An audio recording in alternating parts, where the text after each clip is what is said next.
Hallelujah. परमेश्वर का बहुत बहुत धन्यवाद हो एक बार फिर से हम सबों को इस जगह पर इकट्ठा करने के लिए।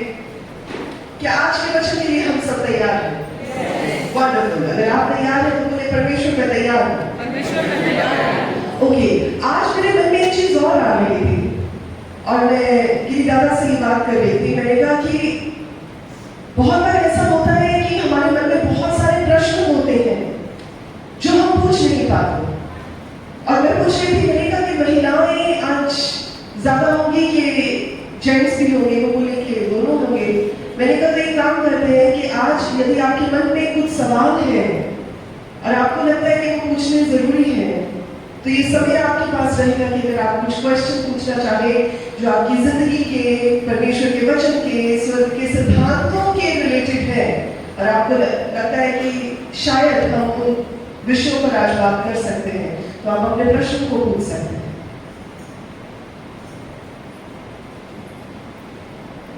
सोच ली, कोई बात नहीं। बहुत सारे ऐसे प्रश्न होते हैं जो हम बहनों के, भाइयों के मन में होते हैं, पर क्योंकि जब कॉन्फ्रेंस होती है या संडे सर्विस होती है तो हम वो प्रश्न पूछ नहीं पाते, क्योंकि जो प्रचारक आता है वो अपनी जो परमेश्वर से वचन को पाया है उसी चीज को दूसरों के साथ बांटता है।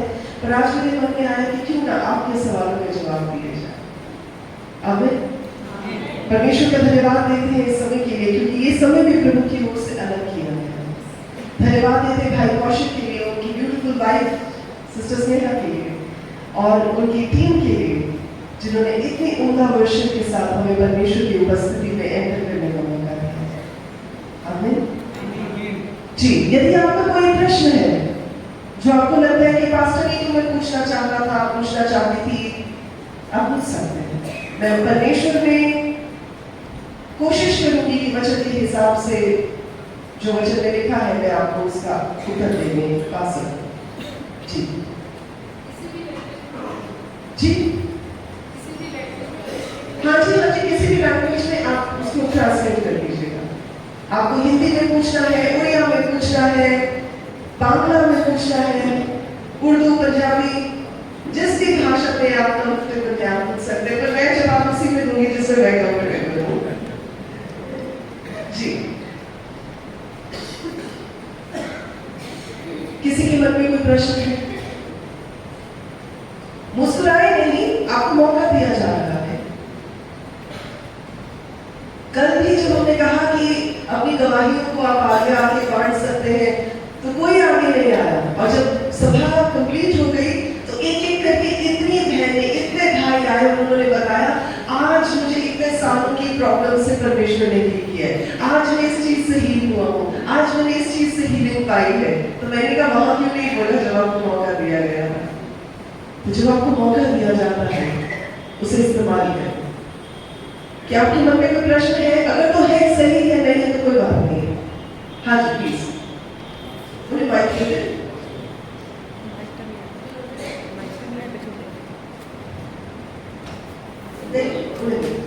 जी परमेश्वर से नमस्कार। यदि मैं पूछना मांगती हूँ, हम महिलाएं या हम बेटी आज की जो समय के अनुसार से हमें पवित्र जब भवन में आते हैं तो हमें क्या पूरा बाल खोल के आना चाहिए? ओके, देखिए जब आप ग्रंथियों की किताब को पढ़ते हैं, आपका प्रश्न बहुत अच्छा है। जब हम ग्रंथियों की किताब को पढ़ते हैं तो वहां पर इस बात के बारे में लिखा गया है कि हमें एक ओढ़नी दी गई है। अगर मैं इस बात को विस्तारपूर्वक समझाऊंगी तो कई लोग हैं जो ऑफेंड हो सकते हैं, पर वचन के हिसाब से ही जो बात मैं आपको सिखा रही हूँ ये है कि हम महिलाओं को एक ओढ़नी ऑलरेडी परमेश्वर ने दी हुई है और वो है हमारे बाल। और जब आप परमेश्वर ही के वचन से पढ़ते हैं तो वहां पर लिखा है कि औरत की शोभा उसके बालों से होती है। तो ये ओढ़नी हमें परमेश्वर ने दी है। यदि हम इन बालों को खोल भी लेते हैं तब भी ये ओढ़नी का ही काम करते हैं। यदि हम सिर ढक लेते हैं तो ये और एक्स्ट्रा ओढ़नी है। यदि हम अपने पति के साथ आते हैं और उसकी सबमिशन में हम रहते हैं, वो भी हमारे लिए एक ओढ़नी ही है। तो जरूरी नहीं है कि हमें ये जो दुपट्टा हम लेते हैं या जो स्कार्फ हम लेते हैं हमें वो लेने की जरूरत पड़े। अगर हमने बालों को खोला हुआ है या नहीं भी खोला हुआ है, वो ऑलरेडी परमेश्वर की ओर से हमें ओढ़नी जो है वो मिल चुकी है। सो दूसरी इस प्रश्न का दूसरा भाग मैं ऐसे संबोधित करना चाहूंगी कि जब परमेश्वर यहोवा ने अपने दास शमूएल को इज़राइल का अगला राजा अनॉइंट करने के लिए भेजा था, तो यिशै के घर पर भेजा था। तो जब वो वहां पर जाता है तो वो एलीहाब को देखता है और उसे लगता है कि शायद ये गिलगॉल में बहुत बड़ा है, बहुत सुंदर है, बहुत अच्छा बिल्ड है, तो शायद यही इज़राइल का अगला राजा होगा। लेकिन परमेश्वर शमूएल को, अपने दास नबी शमूएल को ये बात कहते हैं कि ये नहीं है। फिर वो दूसरे को देखता है, फिर वो औरों को देखता है, लेकिन एक बात जो परमेश्वर कहते हैं वो ये है कि कहते हैं प्रभु की दृष्टि जो है वो मन पर होती है, परंतु मनुष्य क्या देखता है? बाहरी रंग को देखता है।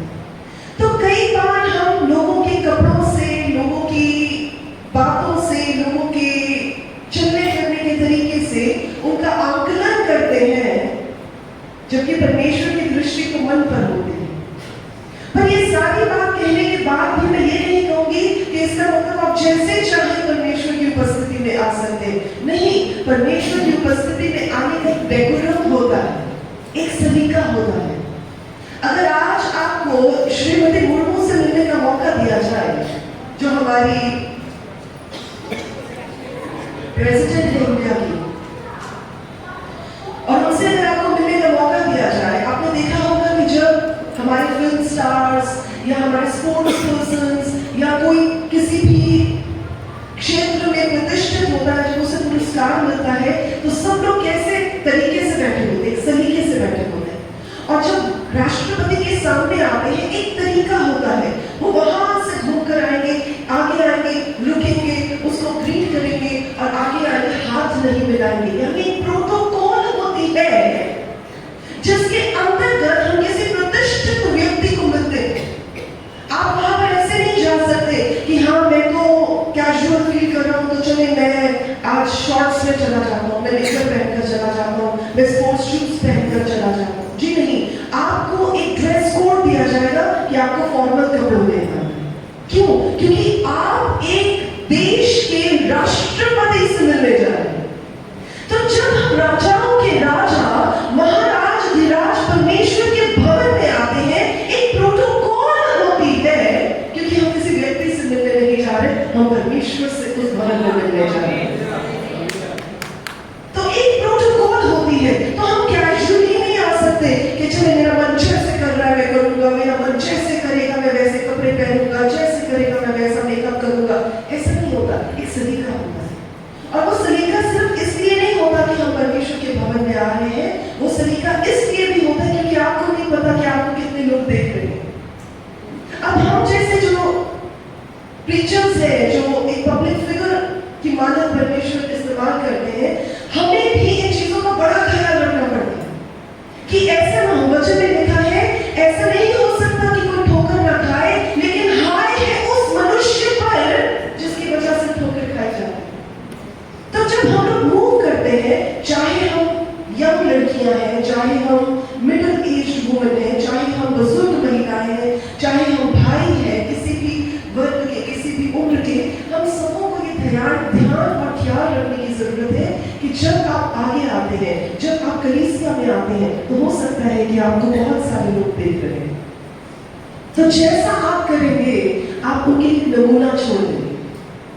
अब मैं मान लीजिए मैं यहाँ पर जीन्स में आ जाऊँ और मैं टी शर्ट आधी बाहर निकाल कर आधी अंदर करके आ जाऊँ, अपनी जीन्स को फाड़ कर आ जाऊँ और मैं कहूँ हाय मैं तो बहुत अनवाइंटेड हूँ, मैं जो भी प्रचार करूँगी वो अनवाइंटेड होगा। तो आप कहेंगे पास्टर ये तो अनवाइंटेड बात में पहले अपने मूल्य को देखें। और जितने भी यंग बच्चे होंगे वो पहले मुझे देखेंगे और कहेंगे अच्छा अगर पास्टर नीतू ऐसा कर सकती है तो हम भी कर सकते हैं। समझ रहे? तो हमें किसी के लिए ठोकर का कारण नहीं बनता। सो बालों का खोलना या बालों का बंद करना या सिर पर ओढ़नी लेना, ये सब कुछ वचन के अकॉर्डिंग अगर आप देखें एक प्रतिष्ठा को मेंटेन करने के लिए कलीसिया में दिया गया।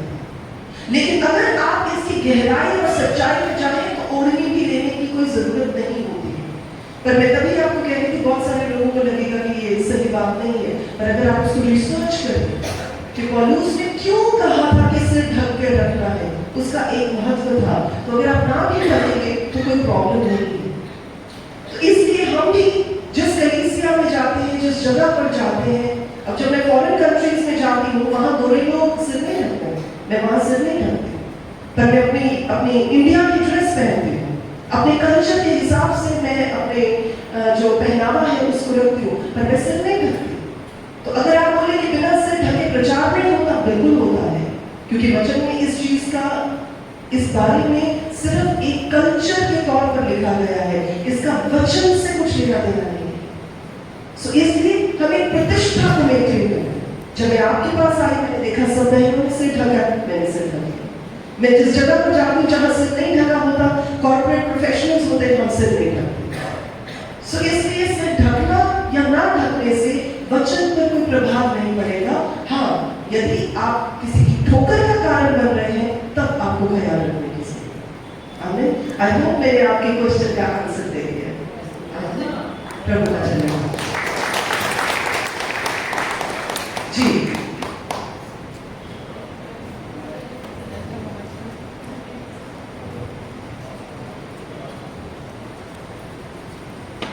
परमेश्वर की कुदूस नाम में मैं आपको नमस्ते करती हूँ।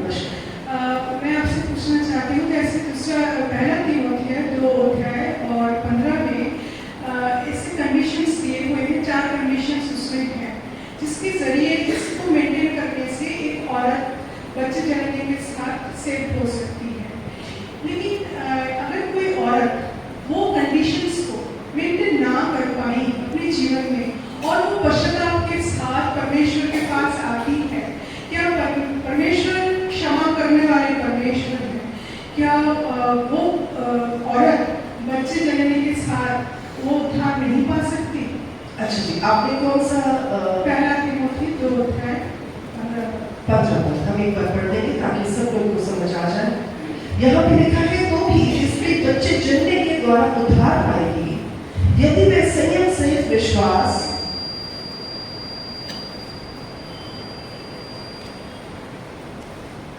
यदि वे संयम सहित विश्वास, प्रेम और पवित्रता में स्थिर रहे। देखिए, एक चीज जो हम बैठ सकते हैं, सिस्टर, बहुत अच्छा आपका प्रश्न है। हमें एक चीज का हमेशा ध्यान रखना चाहिए कि जब हम परमेश्वर के वचन, पवित्र बाइबल को पढ़ते हैं, तो कई बार एक वचन पर्याप्त होता है सारी बात को समेटने के लिए और उसे समझाने के लिए। कई बार हमें जो वचन पढ़ना होता है वो कॉन्टेक्स्ट के रिलेटेड पढ़ना होता है, यानी कि वो बात किस संदर्भ में कही गई है, किस कल्चरल बैकग्राउंड में कही गई है और क्यों कही गई।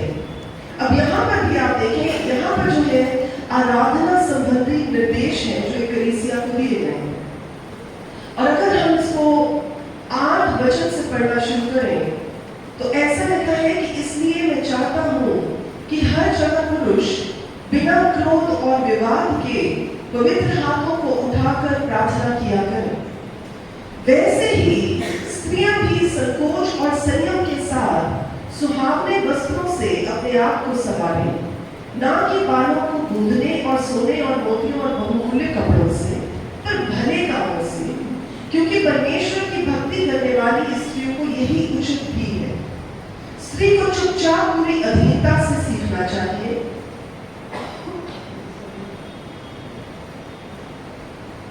मैं कहता हूं कि स्त्री ना उपदेश करे और ना पुरुष को आज्ञा चलाए, परंतु चुपचाप रहे, क्योंकि आदम पहले, उसके बाद हवा बनाई गई, और आदम बहकाया ना गया, पर स्त्री बहकाने में आकर अपराधी हुई। तो भी स्त्री बच्चे जन्मने के द्वारा उद्धार पाएगी यदि वह संयम सहित विश्वास, प्रेम और पवित्रता में स्थिर रहे। देखिए, ये एक कॉन्टेक्स्ट की बात की गई है। परमेश्वर के दास ने यहाँ पर तिमोथी में एक कलीसिया के लिए इंस्ट्रक्शन भेजी कि आदमियों का क्या करना उचित है, औरतों का क्या करना उचित है। और जिस जमाने में ये बात की जा रही है, उस जमाने में औरतों को कोई खास स्टेटस नहीं दिया जाता। उनका स्टेटस, उनकी आइडेंटिटी उनके आदमी के साथ जुड़ी हुई होती थी, और काफी हद तक आज भी हमारे समाज में ऐसा ही है। कि एक औरत की जो आइडेंटिटी है उसके हस्बैंड के साथ जुड़ी हुई होती है, तो उस समय में भी औरत को अलग से आइडेंटिफाई नहीं किया जाता। और मैं थोड़ा सा और आपको जो है बैकग्राउंड देकर फिर इस बात को संबोधित करूंगी जो बात आपने कही है। कई लोग इस पैसेज को पकड़ लेते हैं कि औरतों का कलीसिया में चुप रहना जरूरी है, औरतों का अधीनता में रहना जरूरी है। जी बिल्कुल ठीक बात है, लेकिन किसकी अधीनता में? अपने पति की अधीनता में, किसी और मर्द की अधीनता में नहीं। तो जब हम कलीसिया में होते हैं, हम परमेश्वर की अधीनता में, हम जब घर पे होते हैं हम अपने पति की अधीनता में, और हम उस लीडरशिप की अधीनता में होते हैं जो कलीसिया को चलाता है। जब महिलाओं की बात की गई थी कि महिलाएं नहीं बोलेंगी, वो इसलिए कहा गया था क्योंकि उन जमानों में माइक्स नहीं होते थे। जो ज्यूइश कल्चर के हिसाब से सिर्फ मर्दों को सिनेगॉग्स में भेजा जाता था पढ़ने लिखने के लिए, सिर्फ मर्दों को पढ़ाई कराई जाती थी, औरतों को पढ़ाई करने का मौका नहीं दिया जाता था। वो घर के काम संभालती थी, वो बच्चों को पैदा करती थी, वो बच्चों की देखभाल करती थी, इसीलिए उनके रिस्पॉन्सिबिलिटी को उनके लिए उद्धार जाना चाहिए। So their responsibility was their salvation, कि तुम अपना काम कर रहे हो, तुम्हारे लिए उद्धार की बात है। आदमियों के लिए क्या है कि वो वचन सीखें, वो वचन सिखाएं। लेकिन जैसे जैसे चीजें बदलनी शुरू हुई, जैसे जैसे प्रेरितों ने परमेश्वर के वचन को लोगों के बीच फैलाना शुरू किया, आदमी और औरत दोनों प्रभु में आने शुरू हो गए, कलीसिया भरनी शुरू हो गई। आदमी भी आते थे, औरतें भी आती थी। अब आदमियों के पास प्राथमिक शिक्षाएं थी, औरतों के पास नहीं। औरतों को नहीं पता होता था कि इस वचन का क्या मतलब है, तो यानी पहली 5 किताबों में क्या लिखा है, क्या बात है, क्या हो रही है, किसके विषय में बात हो रही है। तो कई बार औरतें क्या करती थी, आकर अपने पति से पूछती थी क्या बात कर रहे हैं, कि किस बारे में बात हो रही है, किस चीज के बारे में समझाने की कोशिश कर रहे हैं। तो क्या होता था कि कलीसिया में शोर मचता था और कंफ्यूजन होती थी। इसलिए एक चीज निर्धारित कर दी गई कि कलीसिया में औरतों का चुप रहना जरूरी है। यानी आपको कुछ भी पूछना, घर जाके अपने पति से पूछना, वहां नहीं पूछना। तो उस चीज को जो उन्होंने एक नॉर्म बनाया था कि औरतों का चुप रहना जरूरी है, और कई जगहों पे, कहीं नहीं मोस्ट ऑफ द जगहों में औरतों को पीछे बिठाया जाता था, आदमियों को आगे बिठाया जाता था।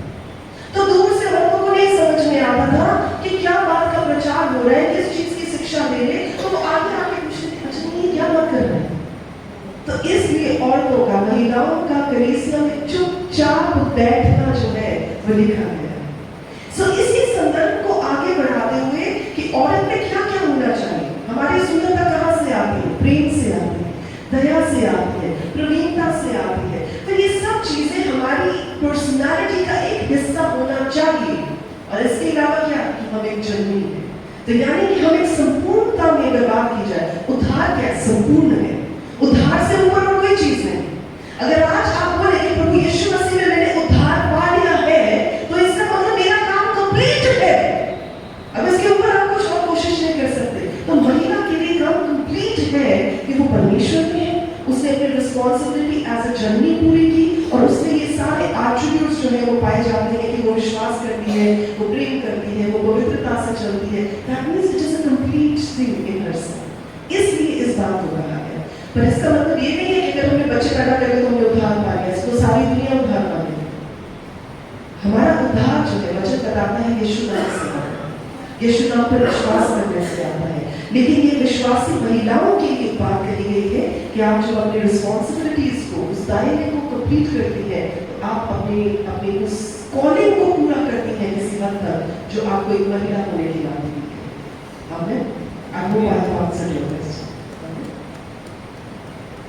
जी,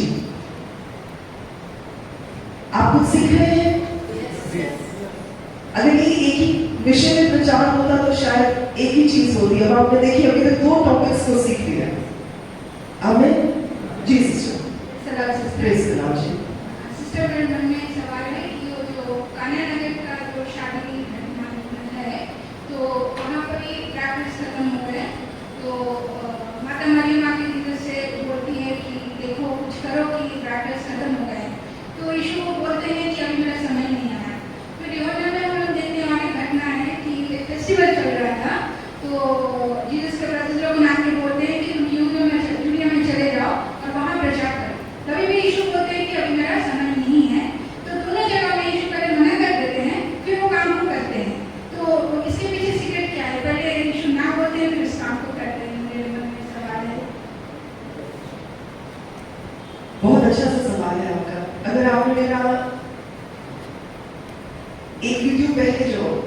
वीडियो से पहले का वीडियो आया था, उसमें मैंने कान्हा की शादी पे क्या हुआ था, क्यों हुआ था, उसके बारे में विस्तार पूर्वक प्रचार किया है। दिल्ली की एक कलीसिया में तो उन्होंने रिकॉर्ड किया था, तो हमने वो प्रचार जो है वो हमारे यूट्यूब चैनल पर डाला हुआ है। उसमें आपको बहुत सारे प्रश्नों का उत्तर मिलेगा। पर आपको मोटा मोटा ये बात बता दें कि जब हम परमेश्वर के राज्य की बात करते हैं तो हम सिर्फ प्रार्थनाओं को करने की और प्रार्थनाओं के जवाब को पाने की बात नहीं करते। परमेश्वर हर एक काम समय के अनुसार करने वाले परमेश्वर, ना तो वो समय से पहले कोई काम करेंगे और ना ही समय के बाद कोई काम करेंगे। जिस समय, तभी लिखा है He is the very present help in times of trouble, यानी कि जिस समय हमें जरूरत है उसी समय मदद देने वाला परमेश्वर, यानी ऐसा नहीं कि समय से पहले या समय के बाद। सो परमेश्वर का एक टाइम होता है, एक टाइम टेबल होता है, एक शेड्यूल होता है जिसके अनुसार वो काम करते हैं। जब कान्हा की शादी में प्रभु यीशु मसीह की माता ने उन्हें ये बात कही कि उनकी मदद की जरूरत है, तो वो समय एक्चुअली नहीं था कि वो पब्लिकली उन कामों को करके लोगों को दिखाए कि ये मसीह का काम। एक चीज आप और नोटिस करें, दो बातें कहेंगे इसमें। पहली बात ये कि जब हम परमेश्वर पर विश्वास करते हैं और पूरी तरह से निर्भर करते हैं, तो कहीं ना कहीं हम परमेश्वर के फेवर को भी अपनी ओर आकर्षित करते हैं। तो चाहे अभी टाइम नहीं आया था, पर प्रभु यीशु ने अपनी माता की बात को रखा, क्योंकि वचन ऐसा बताता है कि जितनों ने उस पर दृष्टि की, यानी हम जितने लोग प्रभु पर विश्वास करते हैं, वचन बताता है कि हम ज्योति पाने वाले लोग हैं, हम लज्जित नहीं किए जाएंगे। तो अब उनकी माँ ने उन्हें पुकारा और कहा कि मदद की जरूरत है। अगर प्रभु यीशु उस काम को पूरा नहीं करते तो उनकी माता लज्जित हो जाती, पर परमेश्वर लज्जित करने वाला परमेश्वर नहीं है। सो चाहे उनका समय नहीं भी आया था, क्योंकि उनकी माँ का विश्वास, चलिए माँ ना भी करके महिला का विश्वास इतना बड़ा था कि उसे और कोई दिखाई नहीं दिया, उसे सिर्फ यीशु मसीह दिखाई दिए, इसलिए प्रभु ने उनकी बात का आदर रखा। दूसरी चीज, कान्हा ही की शादी की बात करें तो उस समय प्रभु यीशु मसीह ने मटकों में पानी भरने के लिए कहा। ऐसा नहीं लिखा कि प्रभु ने हाथ हिलाया और वो दाखमधु हो गया, या प्रभु ने धन्यवाद दिया, या प्रभु ने कोई प्रार्थना की, जैसे हम बाकी मिरेकल्स में देखते हैं कि प्रभु यीशु मसीह कुछ कर रहे हैं और तब काम होता था। यहाँ कुछ नहीं किया, यहाँ सिर्फ बोला पानी भर दो, पानी भर दिया, लेकिन वो पानी जब तक लेकर जाया गया उसका टेस्ट जो था वो दाखमधु में बदल चुका। तो इसका मतलब ये नहीं कि परमेश्वर उसे दाखमधु में बना दिया, इसका मतलब ये है कि परमेश्वर की प्रेजेंस ही जहां पर होती है, परमेश्वर की उपस्थिति ही जहां पर होती है, हमारे विश्वास के अनुसार परमेश्वर उस जगह पर कुछ अनोखा, कुछ अद्भुत करते हैं। कभी तो जब आप सोचे कि वो सेवक तो पानी लेकर जा रहे थे, और मैं ये सोचती थी कि मैंने कहा जब वो पानी लेकर जा रहे होंगे तो उनके हाथ कैसे काम कर रहे होंगे। और मैंने एक एग्जांपल भी दिया था, आप घर जाकर उस वीडियो को जरूर देखिएगा, आधे घंटे की वीडियो है। तभी मैं कल कह रही थी कि जिन्होंने अभी तक हमारे चैनल को सब्सक्राइब नहीं किया आप करेंगे, पास्टर नीतू पी चौधरी करेंगे तो वहां पर हमारा चैनल आ जाएगा। उससे बहुत गहरी बातें मैं आपको समझाती हूँ और प्रभु उससे पाकर समझाते हैं। तो ये चीज जो यहाँ पर भी आपको सीखने वाली मिलेगी कि प्रभु जब भी किसी काम की आज्ञा देते हैं और आप उस काम को कर देते हैं तो उसमें एक आशीष छुपी हुई होती है। अब यहाँ पर जब वो लोग अपने हाथ में उस पानी को लेकर जा रहे होंगे उस प्रधान को टेस्ट करवाने के लिए, जो मास्टर ऑफ सेरेमनीज था, तो मन में क्या सोच रहे होंगे, आप पानी लेके जा रहे हैं, ग्लास में उठा के फेंकते हैं।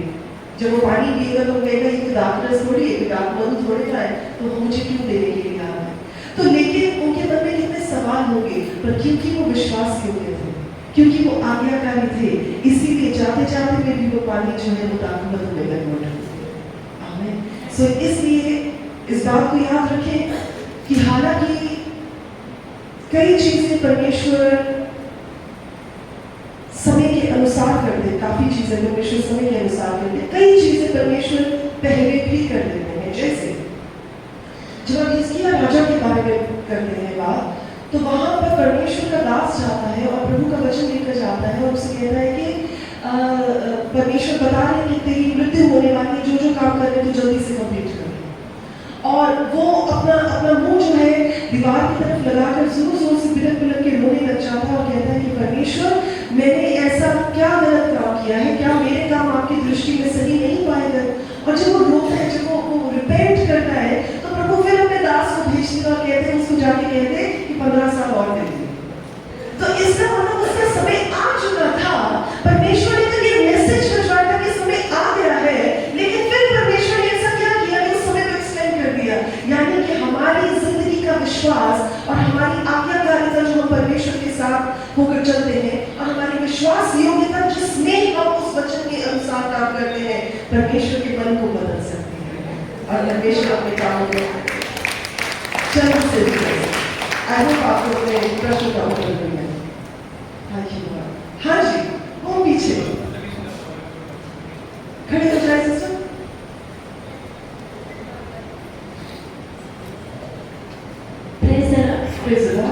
मैं बोलना चाहती हूँ कि भवन में जूता चप्पल पहनना क्या जरूरी है? निर्गमन 3:5 में है। निर्गमन 3:5 जहाँ पर परमेश्वर ने मूसा को कहा था कि अपनी जूती उतार ले, क्योंकि जिस स्थान पर तू खड़ा है वो पवित्र है। ओह, ये बड़ा ही अच्छा सा सवाल है, बड़ा ही अच्छा सा टॉपिक है। लोग इसे अलग अलग तरीके से लेते हैं। कई लोग इस बात को कहते हैं कि वो पुराने नियम की बात है। परमेश्वर ने पुराने नियम में कहा था, अब लेकिन हम अनुग्रह के अंतर्गत है तो हम जूते लेकर आ सकते हैं। पर मैं 2-3 रीजंस की वजह से इस बात को संबोधित करना चाहूंगी। अगर आपने नोटिस किया होगा तो आपने देखा होगा कि मैं जब भी वचन सुनाती हूँ, मैं चप्पल उतार के सुनाती हूँ।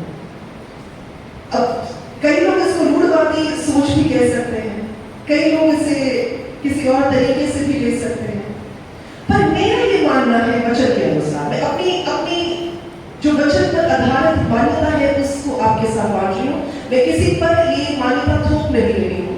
आप चाहे चप्पल लेकर आ सकते हैं, आप चाहे चप्पल उतार कर ला सकते हैं, वो आपके मन की बात है। क्योंकि परमेश्वर ने अगर आपने चप्पल पहनी है तो आपको कम प्यार नहीं करेंगे, आपने चप्पल उतारी है तो ज्यादा प्यार नहीं करेंगे, ऐसा कोई पैरामीटर नहीं है। पर मैं क्यों उतारती हूँ, मैं ये शेयर करूंगी। क्या ठीक है सिस्टर?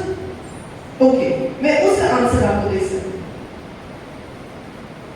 जब हम भवन में आते हैं और प्रणव सर और मेरी ये जो है सोच है कि हम एक अति पवित्र स्थान में एंटर कर रहे हैं।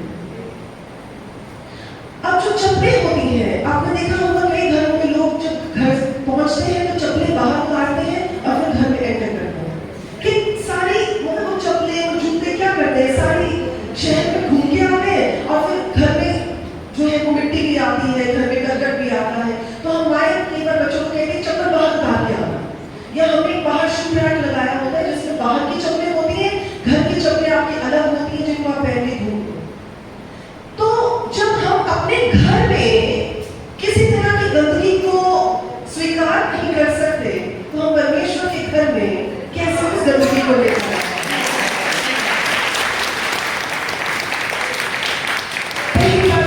दूसरी बात कि जब मैं पुलपिट पे आती हूँ या जब मैं वचन शेयर करती हूँ, चाहे मैं आप मेरी किसी भी वीडियो को देख लीजिए, मैं अमेरिका में हूँ, यूके में हूँ, कनाडा में हूँ, यूरोप में हूँ, यूएई में हूँ, कहीं पर भी परमेश्वर जहाँ लेकर जाते हैं, साउथ अफ्रीका, मैं हमेशा चप्पल उतार के, चाहे मेरे सामने गोरों की कलीसिया बैठी होगी, चाहे अफ्रीकन की कलीसिया बैठी होगी, चाहे नाइजीरियंस की बैठी होगी, मैं परवाह नहीं करती, मैं जूते उतारती हूँ और फिर मैं आकर वचन शेयर करती हूँ। मेरा ये मानना है कि जैसे परमेश्वर ने मूसा को ये बात कही, जैसे परमेश्वर ने यहोशू से ये बात कही, जब यहोशू के पास भी स्वर्गदूत आया था तो उसने कहा था अपने जूते उतार दे, क्योंकि जिस जगह पर तू खड़ा है वो पवित्र स्थान है। तो जब मैं आपको अपनी बात बता रही हूँ, मैं किसी पर भी बात से मैं कहूँगी, मैं ये नहीं कह रही आप पर लागू होता ही, आपकी सोच है जो मुझे वचन से परमेश्वर ने सीखने का मौका दिया वो मैं आपके साथ बांट रही हूँ। तो मैं ये मानती हूँ कि जब मैंने बोलना शुरू करना है, जब मैं एक जगह पर जाती हूँ तो मैं अकेली नहीं जाती, मैं परमेश्वर की उपस्थिति को लेकर जाती हूँ और मैं परमेश्वर की उपस्थिति को उस जगह पर काम करने का मौका देती हूँ। तो जब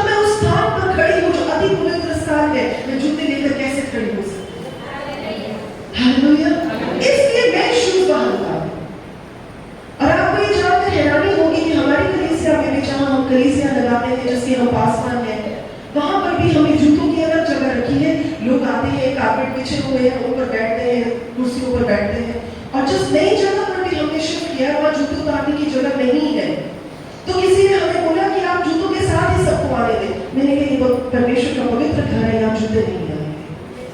So this is my thought process कि you are inviting the presence of God, आप परमेश्वर की उपस्थिति को जो है वो आमंत्रित कर रहे हैं, आप परमेश्वर की उपस्थिति में मूव कर रहे हैं। तो मेरा ये मानना है कि जो हमने सब कुछ साफ रखा है तो फिर पैर क्यों गंदे होने चाहिए? हालेलुया। So इसलिए अगर आप मुझसे पूछें तो मैं यही प्रेफर करती हूँ कि जूते बाहर उतार कर आए। और यदि किसी कलीसिया में ये प्रोविजन नहीं है तो जैसे कलीसिया का कल्चर है उसके हिसाब से आप करें, क्योंकि मैं किसी भी कलीसिया के कल्चर को नहीं बदलना चाहती, लेकिन जो परमेश्वर के वचन में मुझे सीखने का मौका मिला है वो आपके साथ बांटना चाहती हूँ। I hope I have answered your question sister. प्रभु का धन्यवाद जी।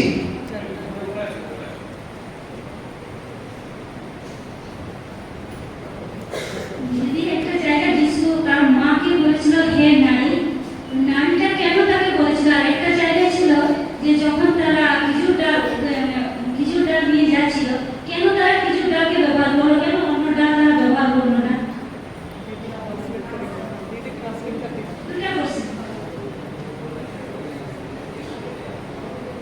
মানে अच्छा, आपको हिंदी समझ में आ जाती है? ओके, आपका प्रश्न ये है कि प्रभु यीशु ने क्यों कहा ये नारी?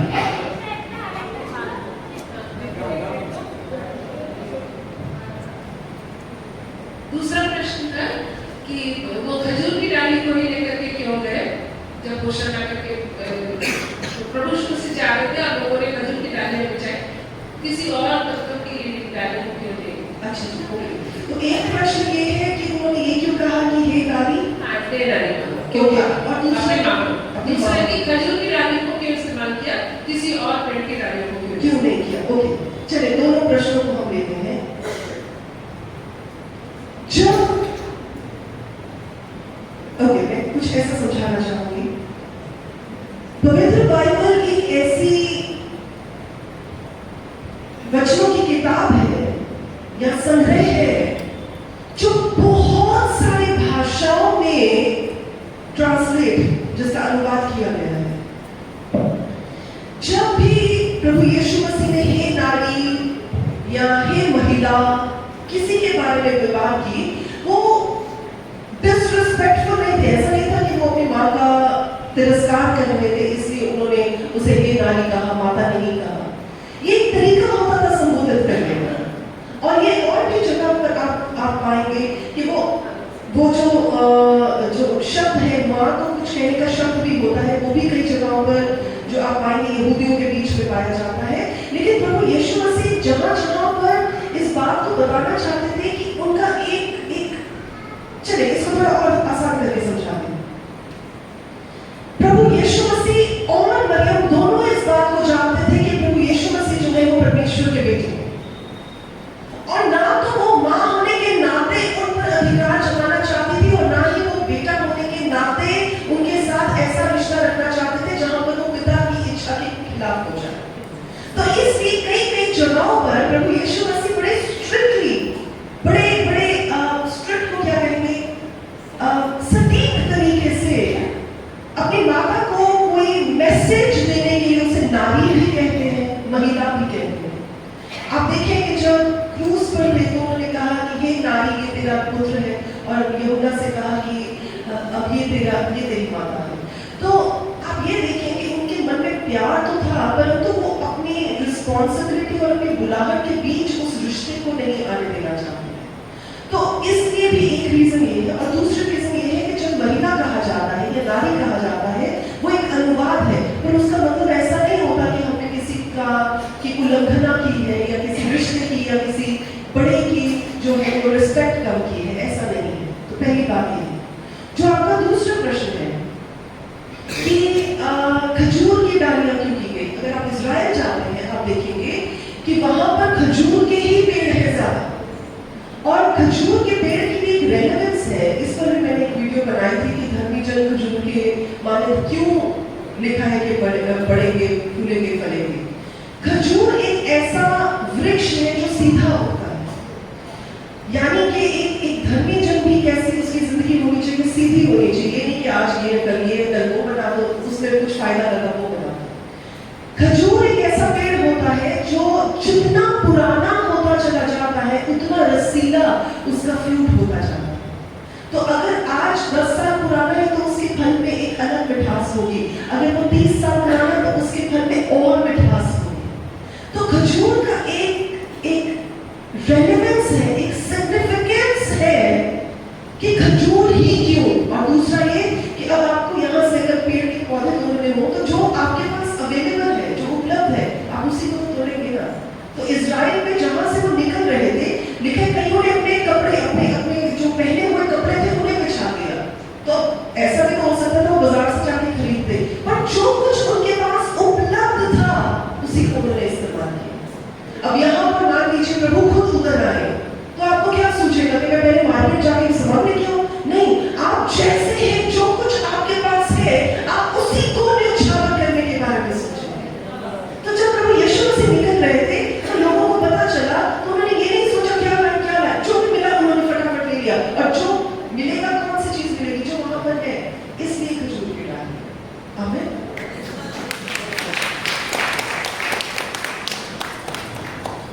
Praise the lord sister. मेरा प्रश्न है, जी प्लीज। Praise the Lord. मेरे 2 सवाल हैं। पहली बात कि कलीसिया के लोग तो जीवित हैं, तो मृत कलीसिया और जीवित कलीसिया का क्या अर्थ होता है? और मेरा दूसरा प्रश्न है, प्रकाशित वाक्य का 12वां अध्याय, उसमें स्त्री और अजगर का जिक्र दिया गया है, इसका अर्थ मुझे नहीं आता, बताएंगे तो बहुत खुशी है। प्रभु का धन्यवाद हो। आपका पहला प्रश्न है कि जीवित और कलीसिया के बारे में, जो आपने प्रकाशित वाक्य का पूछा, मैं चाहूंगी कि मैं आपके साथ इसे शेयर करूं, पर क्योंकि ये प्रॉपर स्टडी है, ये प्रॉपर एक जिसे कहते हैं स्टडी को क्या बोलेंगे, अध्ययन, कि इसकी प्रॉपर एक कहां से शुरुआत होती है, कहां को जा रही है, इसका पूरा एक अध्ययन है। तो यदि मैं आपको सिर्फ बीच की बात बताऊंगी तो काफी लोगों को इस बात में समझ नहीं आएगी, तो इसके लिए हम थोड़ा सा समय अलग निकालेंगे, परमेश्वर ने अगर मुझे समय दिया तो। पर जो पहला आपका प्रश्न है उसको मैं संबोधित करना चाहूंगी। देखिए, जब हम बात करते हैं कलीसिया की, तो कलीसिया का मतलब होता है परमेश्वर के लोगों का एक संगठन, और कलीसिया एक ऐसी दुल्हन के रूप में भी देखी जाती है जो प्रभु यीशु मसीह के लिए तैयार की जाती है। लोग जीवित हो सकते हैं पर कलीसिया जीवित नहीं भी हो सकती। एक जीवित कलीसिया वो होती है जिसमें परमेश्वर के जीवते काम दिखाई देते हैं, जिसमें परमेश्वर का वचन जो है वो 2 धारी तलवार के माने लोगों की जिंदगियों को बदलता है, जिसमें परमेश्वर के वचन के अनुसार लोगों की जिंदगी में ट्रांसफॉर्मेशन दिखती है। ऐसा नहीं है कि अगर इतने सालों से सुनते आए हैं और फिर वैसे की वैसे ही है और उनमें कोई बदलाव नहीं आया है और वो वैसे ही थकिया उसी चीजें जो सीखी थी वो उन्हीं के जो मुताबिक चलते जा रहे हैं और उनमें कोई वेरिएशन, कोई ट्रांसफॉर्मेशन दिखाई नहीं दे रही, तो उसे हम कहेंगे मृतक कलीसिया, यानी कि कुछ सीखा ही नहीं। बस इसलिए आते हैं लोग कि वहां पर एक रीति है कि हमें परमेश्वर के भवन में जाना है, हमें 2 गीत गाना है, हमें वचन सुनना है और हमें वापस आ जाना है अपने दशवांशों को, अपनी भेंटों को डालकर। वो एक मृतक कलीसिया। जीवित कलीसिया वो होती है जो तैयार हो रही होती है, जो अंश करके परमेश्वर के वचन के साथ क्लीन हो रही होती है। क्यों? ताकि जब प्रभु यीशु मसीह आए तो वो दुल्हन उठा लीजिए। तो ये ही प्राइमरी जो डिफरेंस है कि एक मृतक और एक जीवित जो कलीसिया होती है, उसमें कि वो जो जीवित कलीसिया होगी वो परमेश्वर के कामों के लिए अग्रसर होगी। अगर आप कुछ काम बोलेंगे कि हाँ जी ये एक नई चीज है, ये एक नया काम है, इसके साथ परमेश्वर के राज्य में उन्नति हो सकती है, तो सब लोग उठकर खड़े हो जाएंगे कि हम इसका हिस्सा बनेंगे। वो एक जीवित कलीसिया है। अगर आप बोले हाँ हम ऐसा कुछ करना चाहते हैं और सब बोले बढ़िया, आपका आइडिया, हाँ अब आप करो। तो वो एक जीवित कलीसिया का जो दर्शन है वो नहीं होगा। सो जो जीवित कलीसिया होगी उसमें आपको जीवन के साइंस दिखाई देगा, आपको जीवन दिखाई देगा। और जो मृतक कलीसिया होगी उसमें आपको पता चल जाएगा। और आपको ये भी बता दूं, सिस्टर आपका प्रश्न बहुत प्यारा है, इसमें मैं आपको ये भी बता दूं कि कई ऐसी जगहें हैं जहां हम जाते हैं जो देखने में तो लगती है कि जीवित कलीसियाएं हैं, लेकिन आत्मा में परमेश्वर बता देते हैं कि यहाँ पर जीवन नहीं है। सो जीवन किससे मिलता है? जीवन वचन से मिलता है, पवित्र आत्मा से मिलता है। जहां ये दोनों काम नहीं हो रहे होते, आपको पता है कि उस कलीसिया में कहीं प्रॉब्लम। सो ये प्राइमरी डिफरेंस है। और वो महिला और अजगर वाला मैं आपको अलग से एड्रोमेंट्स में आपके साथ शेयर करूंगी, पर वो क्योंकि लंबी बात है तो वो सबकी काफी लोगों के ऊपर से निकल जाएगी, मैं अभी शेयर नहीं करूंगी। आगे जी, कोई और क्वेश्चन है आपके पास तो आप पूछ सकते हैं। ये शायद हम आखिरी प्रश्न लेंगे। मेरा सवाल ये है कि जब पिता को पता था कि आदम वो फल खाएगा, इंसान पाप करेगा, नरक में जाएगा, तो वो वृक्ष बनाए क्यों?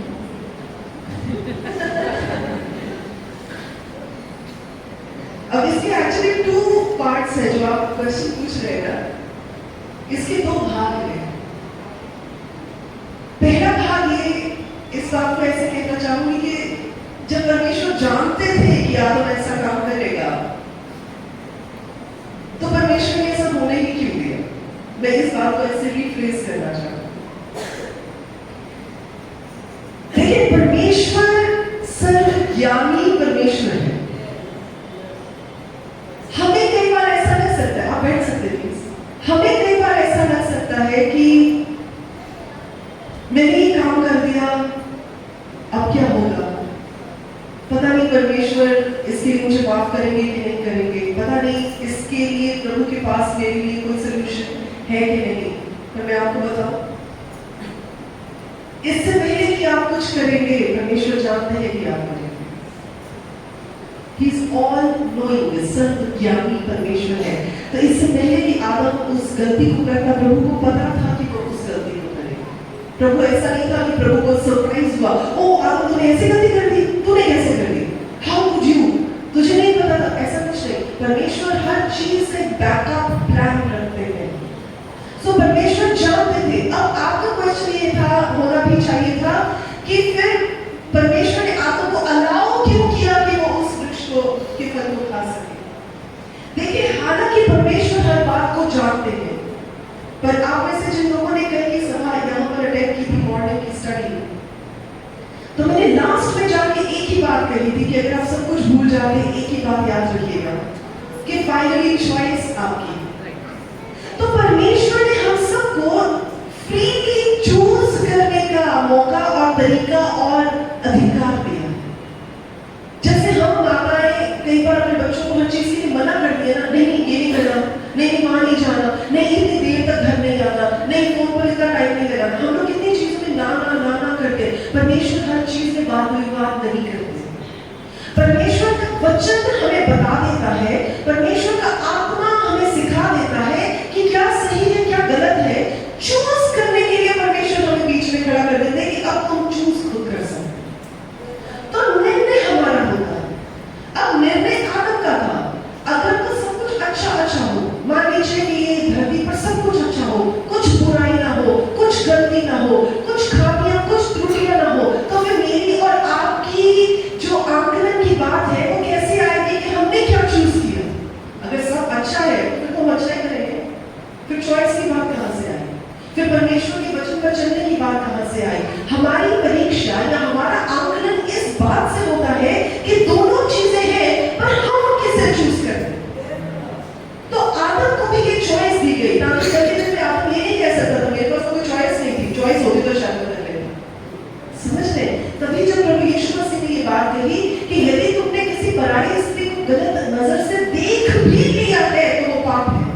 तो पहले तो पाप ये था कि आप पाप करें तो पाप है, अब तो देखने से भी पाप है। इसका मतलब अगर आपको चॉइस दी जाती, मौका दिया जाता तो आप कर लेते ना। सिंपल सी बात है। यानी आपको चॉइस दी जाएगी, चॉइस इसलिए दी जाएगी क्योंकि परमेश्वर धक्का नहीं करता। ये कर। प्रभु ऐसा नहीं करते। प्रभु आप कहते हैं ये सही है, ये गलत है। अब जो आप करेंगे वो आपके लिए उसका नतीजा लेकर आएगा। हमें पहला क्वेश्चन का भाग का आंसर ये है। दूसरा कि परमेश्वर ने वो क्यों बनाया, ताकि उसके पास आइडियल सिचुएशन ना हो। जैसे मैंने पहले भी आपको बताया कि वो ये ना कहे कि एक बार मैं ट्राई करके तो देख लेता, अब है भी था, ट्राई किया, आपकी गलती है, नहीं करते कभी। बनाना इसलिए जरूरी था, इस भाग को मैं जरूर बोलना चाहूंगी, इसलिए बनाया क्योंकि परमेश्वर की इच्छा है कि मनुष्य हमेशा तक जीवित रहे। परमेश्वर की ये इच्छा नहीं है कि मृत्यु आए। मृत्यु परमेश्वर के प्लान का हिस्सा नहीं है, जो प्रभु ने हमारे लिए बनाया, क्योंकि हम परमेश्वर की इमेज में, स्वरूप में बनाए हुए लोग हैं, तो प्रभु कभी मर नहीं सकते। तो परमेश्वर की इच्छा थी कि हम भी कभी मरे नहीं, इसीलिए प्रभु ने उस वृक्ष के फल को बनाया कि वो जीवन का, वो जीवन देने वाला था। और यदि वो ना भी पाता तभी तो वो जीवित ही था ना। यदि वो ज्ञान को ना लेता तभी तो वो जिंदा ही रहता ना। उसने उस ज्ञान को पाने की लालसा की वजह से अपनी जिंदगी को खो दिया। पर जिस चीज को उसने खो दिया, परमेश्वर के पास बैकअप प्लान था। परमेश्वर ने खुदा यीशु के रूप में उसको वापस से रिहैबिलिटेट कर दिया। तो इसलिए बनाना भी जरूरी था, चुनाव देना भी जरूरी था, और उस चुनाव पर इंसान कैसे खरा उतरता है वो भी देखना जरूरी है। आमीन। ठीक है जी, और कोई प्रश्न तो नहीं है?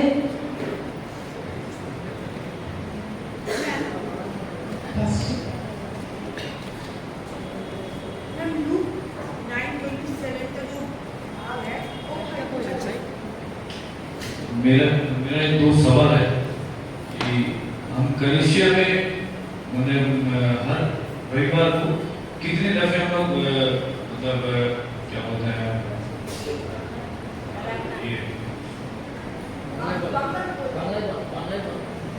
साक्ष्य देते पारिए गवाही कितने बार दे सकते हैं? और कुछ लोग होते हैं जो हर संडे उनका गवाही चेंज होते रहता है। ये मेरा एक सवाल है। और दूसरा एक सवाल है कि कुछ व्यक्ति ऐसे होते हैं कि कलीसिया में आते हैं अशांति सृष्टि करने के लिए, तो उनके मन में प्रभु बात क्यों नहीं करते? कुछ लोग होते हैं कि कलीसिया में आते हैं अशांति करने के लिए, तो ये मेरा सवाल है कि प्रभु उनके मन में बात क्यों नहीं करते? शाबाश। आपका नाम क्या है? मेरा नाम अलेक्जेंडर। आपका प्रश्न बहुत इंपॉर्टेंट प्रश्न है। Thank you for asking. देखिए, हम कलीसिया में अपनी गवाही दे सकते हैं, लेकिन एक ही गवाही बार बार नहीं देनी चाहिए।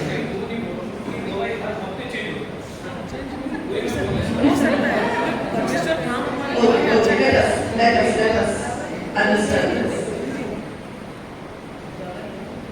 परमेश्वर का वचन बताता है कि प्रभु ने हमें स्थिरता का आत्मा दिया है, यानी हमारी हाँ की हाँ और ना की ना होती है। यदि आप किसी भी व्यक्ति को, चाहे कलीसिया में चाहे कलीसिया से बाहर, ऐसे देखेंगे जिनकी गवाही, जिनकी स्टेटमेंट, जिनकी बातें चेंज होती रहती है, इसका मतलब कि वो अभी भी शरीर के अनुसार चलाए जा रहे हैं, आत्मा के अनुसार नहीं चला। अब यहाँ पर भी इस बात को देखने की जरूरत होती है कि आपको परमेश्वर का आत्मा कब चलाएगा और कितना चलाएगा, ये आप पर निर्भर करता है। समझ रहे इस बात को? मैं एक उदाहरण के साथ समझाना चाहूंगी। ओके, मुझे एक वॉलंटियर की जरूरत है।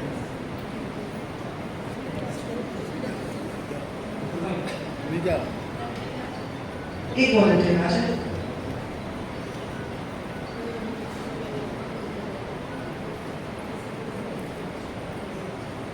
अब मैं भाई को लेकर जा रही हूँ, ये मेरे साथ साथ चल रहे हैं, और मैं जिस डायरेक्शन में लेकर जा रही हूँ वो चल रहे हैं क्योंकि वो चलना चाहते हैं।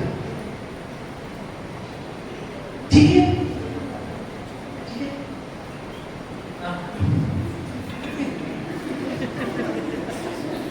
अब वो चलना नहीं चाहते, अब उन्हें चला नहीं सकते। परमेश्वर का आत्मा आपको उतना ही चलाएगा जितना आप उनके साथ चलना चाहते हैं।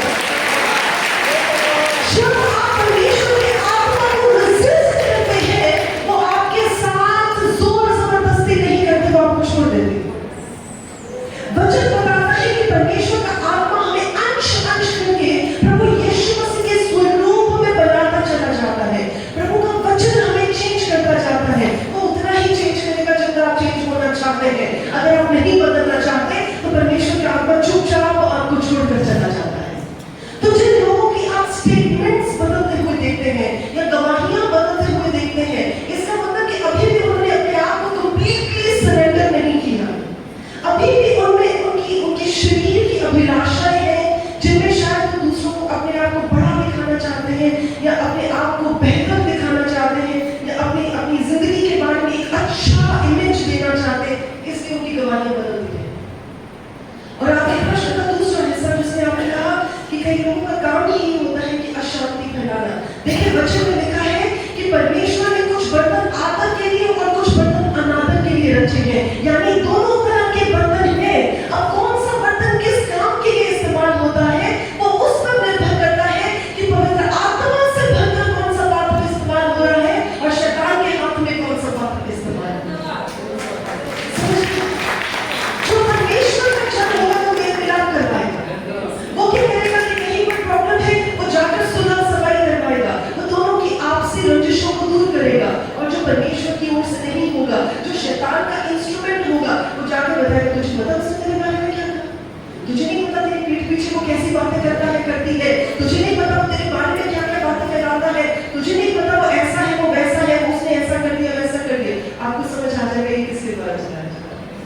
आमीन। तो अब हमें हमारा प्रश्न ये भी हो सकता है कि हमें क्या करना चाहिए। देखिए हम इंसान को नहीं बदल सकते, कोई व्यक्ति किसी व्यक्ति को नहीं बदल सकता। आप उसको सिर्फ जता सकते हैं, आप उसको सिर्फ चेतावनी दे सकते हैं, आप उसे बदल नहीं सकते। बदलने का काम परमेश्वर है।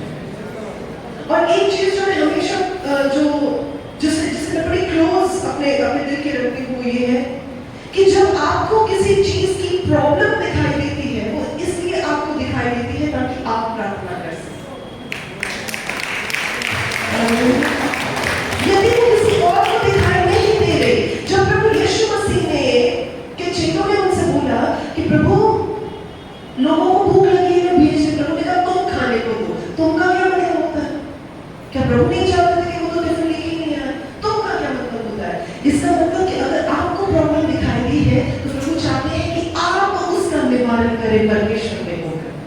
तो यदि आपको वो बंदा ठीक नहीं दिख रहा है और आपको पता है कि उसमें ये कमियां हैं तो आप उसके लिए प्रार्थना करें। जो प्रार्थना आप करेंगे वो प्रार्थना जवाब उनकी जिंदगी में देगा।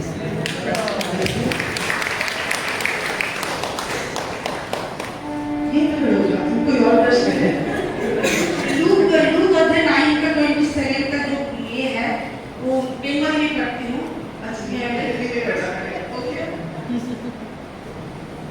दोबारा से बता देंगे लूक की 9:27 9:27 जी पढ़ लेंगे।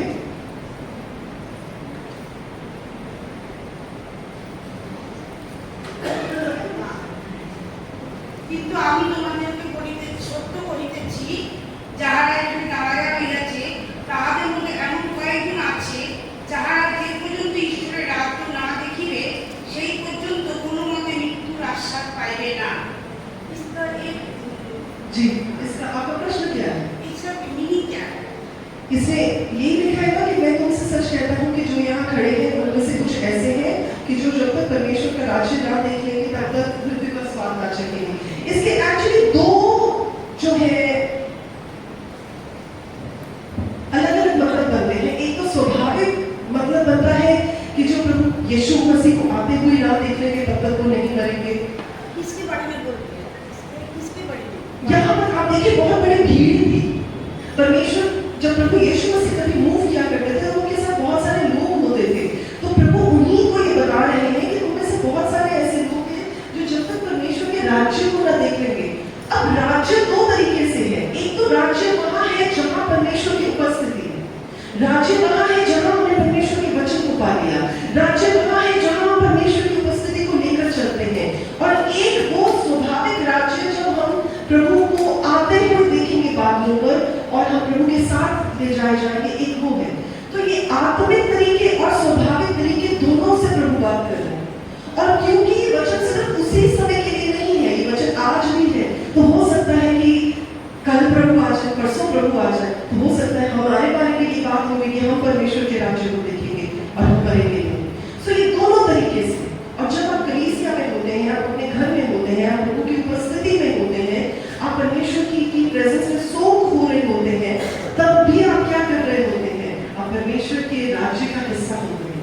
जब आपने नया जन्म नहीं पाया होगा, मुझे नहीं पता कि आप अन्य जाति से आए, पर हम अन्य जाति से आए, मैं अपना एग्जाम्पल दे सकती हूँ कि जब हमने प्रभु को नहीं जाना था, वंडरफुल, तो कई बार लोग मुझे ये कहते हैं कि पास्टर जी प्रभु अभी तक आ क्यों नहीं गए, इतना समय क्यों लगा रहे? तो मैंने उन्हें ये कहा कि अगर प्रभु आज से 12 साल पहले, 13 साल पहले आ गए होते तो हम रह गए होते। तो शायद हमारे बारे में भी ये बात हो रही है कि जब तक हम स्वर्ग के राज्य को नहीं देख लेंगे हम नहीं मरेंगे। अब हम उस राज्य का हिस्सा हैं, तो इसका मतलब अब हम जब जाएंगे तब भी हम राज्य में ही है, जब अब हम यहाँ हैं तब भी हम राज्य का ही हिस्सा, तो यानी कि अभी भी नहीं हम मरेंगे और वहां पे भी नहीं हम मरेंगे। हालेलुया। सो इसका क्या मतलब है? तभी ये इसको आप अलग अलग भागों में देखें, इसका दृष्टिकोण जो है, इसको देखने का जो इसके पीछे की जो बात है वो आत्मिक भी है, आध्यात्मिक भी है और स्वाभाविक भी है। तीनों तरीके से प्रभु इस बात को कह रहे हैं। एक चीज और याद रखिएगा, बाइबल में जो भी बातें लिखी गई हैं, जो भी बातें कही गई हैं, उनके पीछे बहुत गहरी रीजंस होती हैं। कोई भी चीज, तो आप ये देखिए कि कोई भी चीज ऐसे ही नहीं बाइबल में दर्ज कर दी जाती। यहाँ तक कि इतनी सी बात भी लिखी है कि लाजरस की कब्र पर जब प्रभु यीशु मसीह आए तो लिखा है प्रभु यीशु रोया। ये लिखने की क्या जरूरत है? पर इसके पीछे भी एक राज है। तो आप इस बात को समझें कि जो कुछ भी वचन में लिखा गया है उसके पीछे एक गहराई है, उसके पीछे एक राज है, उसके पीछे परमेश्वर कुछ ऐसी चीजों को बताना चाहते हैं जो स्वाभाविक तरीके से हमें नहीं समझ आएगी। वो तब समझ आएगी जब हम गहरे में परमेश्वर के वचन में डुबकी लगाएं। आमीन। परमेश्वर का धन्यवाद हो। बस अब लास्ट क्वेश्चन आप पूछ लीजिए, उसके बाद हम कंप्लीट करते हैं। और कोई प्रश्न तो नहीं किसी और का? बाकी के प्रश्न आप कल के लिए तैयार करके आए, हम अगर प्रभु ने मौका दिया तो कल हम उन प्रश्नों का जो है उत्तर देने की कोशिश करेंगे। जी प्रेज़ गॉड। किसमें? निर्गमन 24 का 9 में लिखा है, तब मूसा, हारून, नादाब, अबीहू और इस्राएल के 70 पुरनियों ऊपर गए और इस्राएल के परमेश्वर के दर्शन किए और उसके चरणों में नीलमणि और चबूतर सा कुछ था जो आकाश के तुल्य ही स्वच्छ था, और उसने इस्राएलियों के प्रधानों पर हाथ ना बढ़ाया। तब उन्होंने परमेश्वर का दर्शन किया और खाया पिया। मैं यहाँ क्वेश्चन करना चाहती हूँ, क्या यहाँ क्या प्रभु भोज की विधि का क्या विवरण है? देखिए प्रभु भोज क्या होता है? प्रभु की संगति। एग्जैक्टली। तो प्रभु भोज का सिर्फ ये मतलब नहीं होता है कि हमने जो है अपने से जो पिया है तभी प्रभु भोज होगा। प्रभु भोज मतलब आप घर में भी अगर परमेश्वर को न्योता देते हैं अपने टेबल पर और आप प्रभु को ये मानकर कि प्रभु हमारे साथ है और आप खाना खाते हैं और रोटी तोड़ते हैं, इस बात को मानते हुए कि प्रभु यीशु मसीह ने ये कहा था कि उनकी देह है, उनका शरीर है जो तोड़ा गया, उस रोटी को आप सिंबलाइज करते हैं, तो आप क्या कर रहे हैं? आप प्रभु भोज ही कर रहे हैं। तो जब आप परमेश्वर के कई बार आपने सुना होगा प्रीति भोज, कई बार आपने सुना होगा प्रभु भोज, कई बार आपने सुना होगा कि प्रभु की मेज में शामिल होते हैं। तो ये सब एक ही चीज है कि आप परमेश्वर के साथ संगति रखते हुए जब खाना खाएंगे तो वो प्रभु भोज ही है। तो आप इसको एक तरीके से ये भी कह सकते हैं कि होली कम्युनियन। कम्युनियन क्या है? जुड़ना, इकट्ठे खाना पीना खाना, फेलोशिप। तो इसको एक रीति से ये भी कह सकते हैं आप कि ये परमेश्वर की ओर से प्रभु भोज।